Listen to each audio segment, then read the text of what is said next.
Good afternoon and a happy Friday. My name's Sandy and I thought I would share some stained glass tips with you folks today.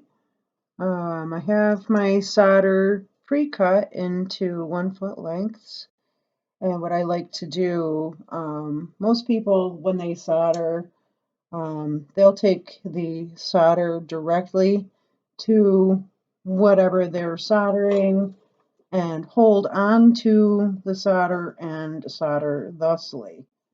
I prefer not to do that because I seem to have more control when I work with these little bits and pieces like this. You see that? They're tiny. They're about 1/8 of an inch. Cut them. My husband bought me this wonderful tool that just chomps right through, and I just, before I start a project, and sometimes during, I just go through and I keep track of how much solder I use by how much I have to cut up, because I have them cut into 1 foot lengths. That way I can gauge on what I'm going to quote a project for.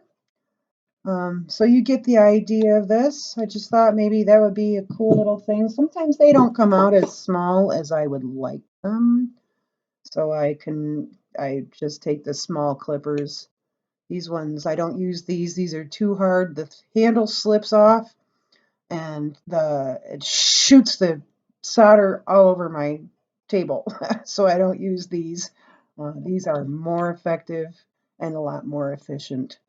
I'll be doing more videos. I'll be showing how I solder, why I do these little pellets like this, and we'll talk to you later. HoneyOyeStainedGlass.com.